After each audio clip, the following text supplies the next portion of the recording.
Leitura dos Escritos Sagrados do livro Evangelho do Céu, volume 1, Iniciação. O bem e o mal. Causas determinantes. Bem e mal estão misturados neste mundo e se evidenciam de diversas maneiras. Todas as manifestações de infelicidade, de sofrimentos, tragédias, guerras, conflitos, são motivadas pela maldade presente no coração do homem. Por outro lado, a felicidade, a paz, a tranquilidade, o bem-estar resultam da prática do bem. Deve haver, todavia, uma causa que determina a existência dessa dualidade. Para conhecê-la, é necessário meditar mais profundamente sobre o comportamento dos seres humanos. É evidente que todos, por inclinação natural, desejam ser bons, tanto do ponto de vista social quanto familiar. Além disso, têm plena consciência, salvo raríssimas exceções, de que a paz e a felicidade só podem advir de um coração puro e virtuoso. Diferença entre bem e mal. É preciso que fique muito claro a todos a diferença entre bons e maus. As pessoas que pautam a sua vida pelos princípios do bem, em primeiro lugar, acreditam na existência de Deus, nas verdades invisíveis, na espiritualidade.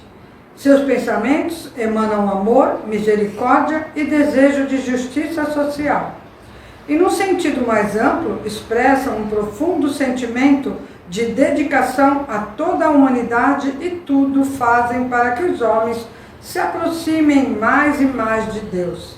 Além disso, procuram causar sempre boa impressão através de suas atitudes.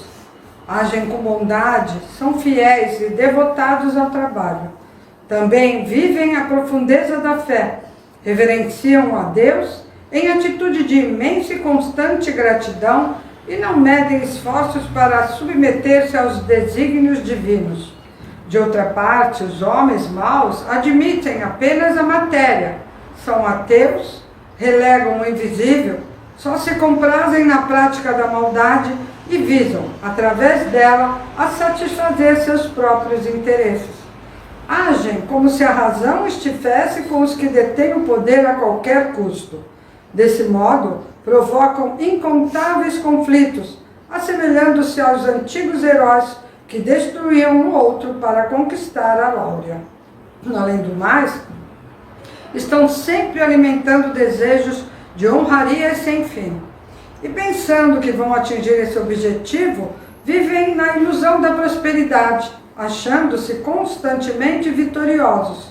Chegará, porém, um momento em que o fracasso lhes baterá a porta, em consequência do mal tão intensamente praticado. Essa realidade é clara e demonstrada de modo bem evidente pela história. Os fatos comprovam. Todo homem mau chega a um fim trágico, cuja única causa reside exatamente nos inúmeros danos que semeou, nos estragos que deixou no universo. Outra atitude também determinante do aparecimento do mal é a esperteza. Muitas pessoas, procurando obter vantagens, cometem o maior número possível de atos malignos. Buscando levar uma vida faustosa, pensam exclusivamente na matéria e ignoram a espiritualidade. O sucesso, no entanto, ainda que tenham muita sorte, lhes será apenas temporário. Acabarão infalivelmente destruídas. Basta uma observação atenta e ampla dos fatos para comprovar o que lhe estou dizendo. Autopunição. Um ponto para o qual lhes quero chamar a atenção é o estado da consciência de pessoas maldosas. Embora se digam incrédulas, vivem o terror da intranquilidade e da angústia e quase sempre numa atitude de desespero acabam delatoras de si mesmas. O mais interessante ainda é que, algumas vezes, essa autocondenação representa um ato de alívio, pois o insucesso próprio é, na verdade, uma forma de repreensão divina que lhes atinge diretamente a alma. Reações autopunitivas estão também fundamentadas na capacidade que a alma humana tem de relacionar-se com a divindade através do fio espiritual. Por essa razão, mesmo que alguém queira, nunca conseguirá iludir a si mesmo, embora lhe seja fácil camuflar a verdade aos olhos dos outros. A estreita ligação entre a alma e Deus é o meio pelo qual ele fica conhecendo e pode registrar, em detalhes, cada ato praticado por suas criaturas. Alerta então a todos que meditem profundamente sobre essas verdades, para que nunca nenhum de vocês seja considerado infiel ao Criador por ter praticado o mal. Frequentemente ouvimos dizer que as portas estão fechadas e os caminhos bloqueados. Na verdade, esses aparentes obstáculos nada mais são que meios pelos quais poderemos desenvolver a nossa espiritualidade. De fato, nenhuma porta está realmente fechada. O que acontece é uma pausa obrigatória quando passamos de uma etapa para outra do aprimoramento espiritual. É um processo semelhante àquelas paradas, muitas vezes necessárias, para uma tomada de fôlego durante as corridas. Um outro exemplo que elucida bem essa questão é a maneira pela qual se desenvolve o bambu. À medida que ele cresce, vão se formando nós, os quais, quanto mais numerosos forem, maior resistência darão à planta. Observando-se então atentamente a grande natureza, poderemos compreender quase todas as ocorrências da nossa vida e ver de modo diferente os acontecimentos do dia a dia. Assim, entenderemos facilmente que portas e caminhos fechados é apenas uma etapa natural no processo do aprimoramento. Há, porém, alguns obstáculos gerados pela falta de sabedoria necessária nos momentos em que tomamos determinadas atitudes sem prever os resultados. Nessa hora, normalmente, não encontramos saída para os problemas e nos desnorteamos. Portanto, é de grande valia sabermos qual o motivo que determinou o aparecimento de empecilhos, uma situação natural ou a ignorância. Assim é, pois, fundamental estarmos constantemente polindo a alma para adquirir sabedoria. Como já lhes falei muitas vezes, se ficarmos atentos e buscarmos a cada dia um pouco mais de elevação espiritual, ultrapassaremos qualquer obstáculo sem dificuldade. Leiam sempre os ensinamentos, meditem sobre estas verdades que lhes expus e as guardem no fundo do coração.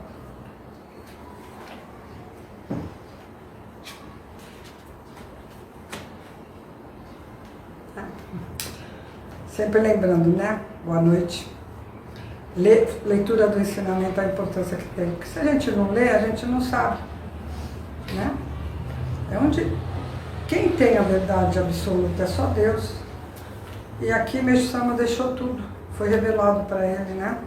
Então, para a gente saber se está agindo de acordo com a vontade de Deus, tem que ler o ensinamento. Senão a gente começa a fazer coisa da nossa cabeça. Aí a nossa vida não anda direito, né? Nossa ligação com Deus, como fala aqui no ensinamento, é através da alma, né? Então é ligado com Deus, porque é um pedaço de Deus dentro da gente. Então poderíamos dizer que é como se fosse um chip, né? Então Deus sabe cada passo que a gente dá, aonde a gente está. Ele sabe tudo. Por isso que ele é onipresente. Então, todo mundo tem um pedacinho dele e é através disso que é ligado a ele. Então ele sabe como cada um está se sentindo, aonde está. Mas também a gente aprende que, mesmo ele sabendo, a gente precisa pedir. Pedir ajuda quando está com dificuldade. Pedir força quando não está aguentando mais. Senão, ele não se intromete na nossa vida. A gente não, a gente tem mania de se intrometer na vida dos outros, né? Com certeza. A pessoa começa a falar uma coisa, tu já está dando palpite. Qualquer pessoa, a gente não aguenta ficar quieta. Não respeita. Ninguém pediu ajuda, ninguém pediu opinião, mas a gente está sempre falando alguma coisa. Achando que a pessoa quer ajuda. Mas com Deus não funciona assim. Ele criou algo que chama livre-arbítrio. Se você quiser, você pede. Se você não quer, não peça. Ele vai só assistir. Quando você cansar de sofrer e falar com ele, falar, quer ajuda? Então tá bom, vamos lá. O que eu posso fazer? Mas para ele ajudar, antes de qualquer coisa, ele criou as leis do universo. Nem ele, ó, a gente sabe que as leis são criadas lá pelos vereadores, né? Mas a gente sabe que mesmo eles, todos eles que participam ali, seja político, policial, seja quem for, eles acham que estão acima da lei e dão um jeito sempre de burlar. Mas com Deus não funciona assim. Ele criou e ele respeita a lei. Então, se tudo que a gente está passando estiver dentro das leis que ele criou, você vai receber ajuda. Se estiver fora da lei, primeiro você vai ter que refletir e ver qual é, o que está acontecendo que está ocasionando isso. Mas se você pedir ajuda, ele ajuda. Se você pedir força, ele dá força. Porque Deus quer que todo mundo seja feliz. E Deus não castiga ninguém. A pessoa, por não seguir as leis, é que depois acabam se castigando. Quem está no caminho errado, aqui ele explica que a pessoa, às vezes, de tanto fazer coisa errada, ela tem a consciência. O que é a consciência? A consciência é a partícula divina. É ela que se comunica com Deus. E Deus, ele chama a atenção da gente através da consciência. Por isso que fala que eu faço tudo certo, porque eu quero dormir tranquilo, com a minha consciência em paz. Mas tem gente que quando vai dormir, a consciência cobra. E fica falando, por que tu fez isso? Tu não devia ter feito isso. Mas ela não tem força para parar de fazer. E aí Deus cobra dela, através da alma, e aí, como ela não consegue fazer, ela acaba tentando fazer de uma maneira que ela seja pega, para ela parar de fazer isso. É engraçado, isso se chama autopunição.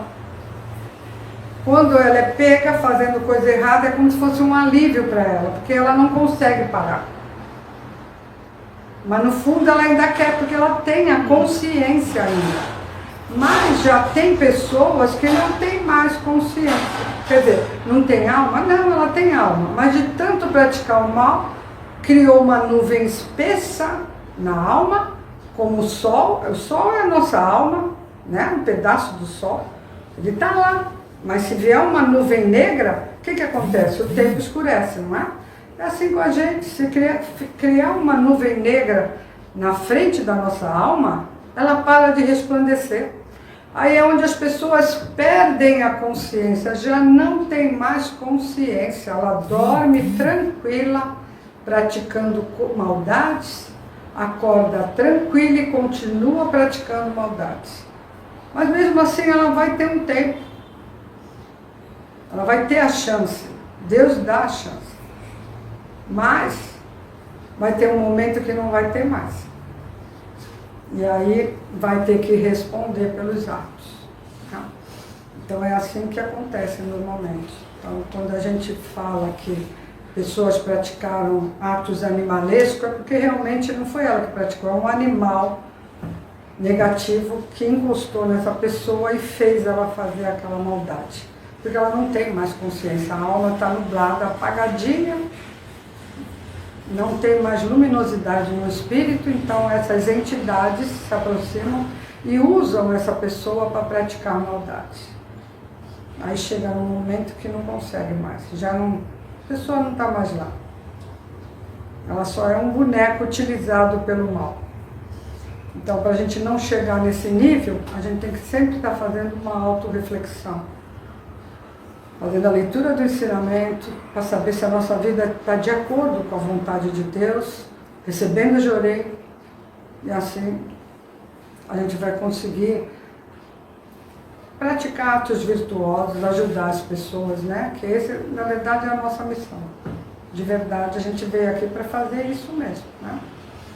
Deus é tão bom que a gente fez tanta maldade, Porque isso é para quem acredita em várias vidas, né? Que cada vez que você reencarna, vem aqui na Terra, é uma chance de você poder reparar as coisas ruins que você fez. E aí, a maneira de reparar é ajudando uma pessoa. Deus vai te utilizar, porque Ele não vem aqui na Terra para ajudar, é através de alguém que Ele ajuda a humanidade. E se você se coloca à disposição de Deus, você está sendo útil na obra dele. E é assim que a gente vai conseguir cumprir a nossa missão. Muito obrigada e boa noite.